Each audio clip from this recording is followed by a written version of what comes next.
नमस्कार फ्रेंड्स। इस दिवाली के लिए मैं जो मिठाई लेकर के आई हूँ वो बहुत ही प्यारी सी, बहुत ही अनोखी सी मिठाई है। ये झारखंड और बिहार की एक बहुत ही पॉपुलर मिठाई है और इसे कहते हैं रस कदम। अंदर में रस रहता है और ऊपर से ये कदम की तरह दिखता है, इसीलिए इसका ये नाम है। अब आप में से कितने लोग कदम के बारे में जानते हैं ये मुझे नहीं मालूम, लेकिन बचपन में एक कविता पढ़ते थे कि यह कदम का पेड़ अगर माँ होता यमुना तीरे, मैं भी उस पर बैठ कन्हैया बनता धीरे धीरे। तो चलिए, मेरे घर के बगल में एक कदम का पेड़ है, उसे मैं दिखलाती हूँ। आप देखिए इसमें जो कदम लगा है और अभी जो आपको मैंने मिठाई दिखाई वो बिल्कुल एक जैसे दिख रहे हैं। ऊपर से आप देखिए, जब ये पक जाता है तो बिल्कुल पीला इस तरह का दिखाई देता है और वैसे ही दानेदार दिखाई देता है जैसे आपने मिठाई देखी। और कहते हैं कि कृष्ण भगवान इसके ऊपर चढ़ करके बांसुरी बजाते थे। तो ये काफ़ी इम्पोर्टेंट पेड़ है और सोचने की बात ये है कि जिसने भी इस मिठाई का नाम रखा बहुत सोच समझ के रखा, चूँकि है तो वो ये बिल्कुल कदम के जैसी और अंदर से है रस भरी हुई, इसीलिए इसे कहते हैं रस कदम। बनाना भी बहुत आसान है, तो चलिए देखते हैं इसकी रेसिपी क्या है और इस दिवाली आप भी इसे बनाइए। सबसे पहले एक पैन में हम रोस्ट करेंगे 1/3 कप पोस्ता दाना यानी कि खसखस। इसे हम रोस्ट करके ही यूज़ करेंगे और यही इस मिठाई को कदम का रूप देगा। तो इसमें से जब सोंधी सोंधी खुशबू आने लगे तो हमें हीट को ऑफ कर देना है, थोड़ी देर इसे और चलाते रहना है और उसके बाद एक थाली में पलट लेना है। रोस्ट हमेशा मीडियम या लो फ्लेम पे ही करें, तेज़ आंच पे ना करें। अब हम इसी पैन में लेंगे 250 ग्राम मावा। मैं बाज़ार से मावा लेकर के आई हूँ, इसीलिए इसे भूनना ज़रूरी है। अगर आप घर में मावा बनाते हैं तो उसे भूनने की कोई ज़रूरत नहीं है, आप ऐसे ही इस्तेमाल कर सकते हैं। तो यहाँ इसे हल्का भून लेना है, बहुत लाल नहीं करना है, लेकिन हाँ थोड़ा सा हल्का गुलाबीपन इसमें आ जाए तब तक हम इसे भूनेंगे और फ्लेम को हम लो टू मीडियम रखेंगे। धीरे धीरे ये पिघलेगा और उसके बाद इसे भूनेंगे। मैं जहाँ से खोआ लाती हूँ या मावा लाती हूँ वहाँ पे बहुत अच्छा मावा मिलता है और आप देखिए इसमें से घी निकलने लगा है, लेकिन इस बार घी थोड़ा ज़्यादा निकल रहा है, तो इस कारण से मावा मेरा थोड़ा दरदरा होने वाला है। ऐसे घी इतना ज़्यादा हमेशा नहीं निकलता, लेकिन इस बार आप देखिए घी चारों तरफ से इसके किनारे किनारे दिख रहा है। तो थोड़ी देर इसे और रोस्ट करेंगे। अभी सफ़ेद रंग ही है, हल्का सा गुलाबीपन इसमें आने देंगे, इससे शेल्फ लाइफ भी बढ़ जाएगी मिठाई की। तो ये देखिए, यह हमारा मावा बहुत ही बढ़िया रोस्ट हो रहा है, लेकिन यही है कि इससे घी बहुत निकल रहा है, तो मतलब मावे के साथ साथ हमें घी भी थोड़ा बहुत मिल जाएगा खाने के लिए। तो इस घी को हम किसी कटोरी में निकाल के अलग रख लेंगे। और आप देखिए, चूँकि घी में ये मावा भुन गया तो थोड़ा सा दरदरा हो गया है, लेकिन कोई बात नहीं। यहाँ मैंने इसका घी निकाल लिया है और अब इसे ठंडा होने देंगे। हर बार मावे के साथ ऐसा नहीं होता, ये कभी कभी ही इतना घी निकल जाता है। तो यहाँ पे मैंने 1/3 कप चीनी को पीस लिया है और मावे को हमने एक परात में ले लिया है। इसे अब हमें खूब मसलना है और चिकना करना है, एक सार कर लेना है, जैसे रसगुल्ले के लिए या किसी ऐसी चीज़ के लिए करते हैं जब हम मिठाई बनाते हैं। तो यहाँ इसे मसल करके एक सार करना है। आप चाहें तो इसे मिक्सी में डालकर भी चिकना कर सकते हैं। तो काफ़ी हद तक ये चिकना हो चुका है। अब हम इसमें मिलाएंगे पिसी हुई चीनी। तो मुझे चीनी थोड़ी ज़्यादा लग रही है तो मैंने थोड़ा सा कम मिलाया है। आप चाहें तो पूरी चीनी इसमें मिला दे सकते हैं 250 ग्राम मावा में। तो यहाँ हमारी चीनी थोड़ी मिल चुकी है और मुझे लग रहा है अभी भी ये काफ़ी भुरभुरा है, बाइंड नहीं होगा। तो इसका एक उपाय करते हैं। इसके पहले हम इसमें मिला लेंगे आधा चम्मच इलायची पाउडर और डालेंगे 8-10 बूंदे गुलाब एसेंस की, रोज़ एसेंस की।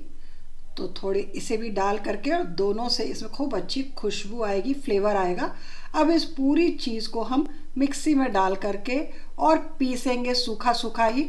मिक्सी की गर्मी से चीनी पिघलेगी तो वो इस मावे को बाइंड करेगी, चूँकि हमें एक डो की तरह का मावा चाहिए। तो यहाँ इसे बाइंड करने के लिए हम इसे थोड़ा पीसेंगे। आप चाहें तो शुरू में ही मावे में सब चीज़ मिला करके आप उसे पीस ले सकते हैं। और ये हमारा मावा पिस चुका है, इसे अब हम उसी परात में निकाल लेते हैं। अब देखिए थोड़ी सी बाइंडिंग भी हो गई है, जो एकदम सूखा सूखा सा दिख रहा था पाउडर टाइप, अब थोड़ा बाइंड हो चुका है, क्योंकि चीनी गर्मी से पिघल करके इसे बाइंड करती है।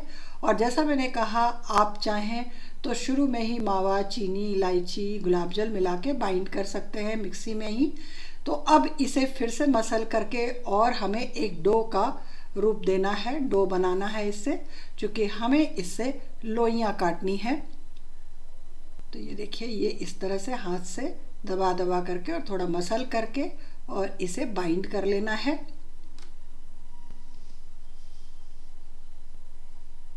तो हमारा एक डो तैयार हो चुका है, चिकना सा मावे का, जिसमें चीनी भी है, गुलाब जल भी है और रोज़ एसेंस भी है, बहुत ही बढ़िया।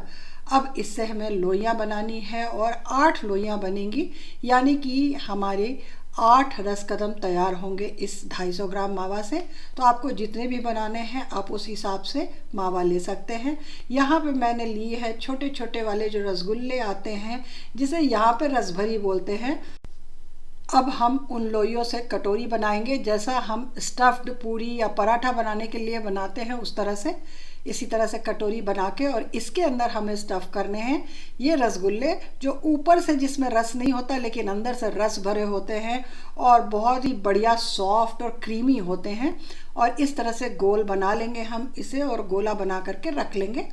फिर से दूसरे में भी हम ये रसभरी को या इस रसगुल्ले को या अंगूरी रसगुल्ले को भरेंगे और उसके बाद इसको भी इसी तरह से गोल कर लेंगे, बिल्कुल चिकना कर लेंगे हथेलियों के बीच ऐसे घुमा करके। तो जैसा मैंने कहा, इससे 8 रसकदम बनेंगे। तो सारी रसभरी जो है इस्तेमाल नहीं होगी, उसे मैं अलग से खा लूँगी। और रसभरी मैं जानबूझकर बाज़ार से लेके आई, नहीं तो वीडियो बहुत लंबा हो जाता। तो ये आपको भी बाज़ार में कहीं पर भी मिल जाएगी, तो आप आसानी से ले आइए और उसको ये नया रूप दीजिए। बहुत पसंद करेंगे आपके जो भी मेहमान आएंगे और घर वाले भी। अब एक बोल में हम ले लेंगे ये जो हमने खसखस भून के रखा था उसे, और एक एक करके ये जो हमने कोटेड रसगुल्ले रखे हैं मावे से कोटेड, उसको इस पर रोल करेंगे ताकि ये खसखस से कोट हो जाए और हमारा रसकदम तैयार हो जाए। ये देखिए, ये एक रसकदम तैयार हो चुका है। आप समझ सकते हैं कि इसके अंदर रस कैसे आया और ऊपर से ये कदम कैसे बना। तो बहुत ही बढ़िया मिठाई लगती है ये, ऊपर से बिल्कुल क्रंची, बहुत ही बढ़िया टेस्ट आता है जो हमने खसखस इसमें भून करके डाला है उसका। और बिल्कुल क्रंची टेस्ट के अंदर आपको बढ़िया सा मावा मिलेगा और उसके अंदर मिलेगा रस भरा रसगुल्ला। तो ये तैयार हो चुका है। आप देखिए कितना प्यारा लग रहा है, खूबसूरत सी मिठाई है, आसान सी मिठाई है। अगर आप रस भरी या अंगूरी रसगुल्ले, छोटे रसगुल्ले बाज़ार से ले आते हैं तो खुद बनाने बैठेंगे तो थोड़ी सी दिक्कत आएगी। तो बाज़ार से आप भी ले आइए और उसको ये बहुत ही अनोखा सा, बहुत ही नया सा रूप दीजिए। और मेहमान जब पूछे तो आप बताइए कि इसको कहते हैं रस कदम। उन्हें कदम की स्टोरी भी बताइए, कदम के बारे में भी बताइए अगर उन्होंने नहीं देखा है। और अब देखिए, इसे मैं काट करके दिखलाती हूँ। ऊपर से क्रंची खसखस, बीच में मावा और अंदर इसके कोर में है रस भरी यानी कि रसगुल्ला। तो है ना बहुत अच्छी सी मिठाई। इस दिवाली इस मिठाई को बना करके सबको खुश कर दीजिए। पक्का है लोग पूछेंगे कैसे बनाया, और तब आप रेसिपी बताइए। रेसिपी अच्छी लगी हो तो इसे शेयर कीजिए, लाइक कीजिए। चैनल पे नए हो तो चैनल को सब्सक्राइब कीजिए। फिर मिलेंगे एक नई रेसिपी के साथ एक नए वीडियो में। तब तक के लिए आप सभी को नमस्कार, happy Diwali. Thanks for watching.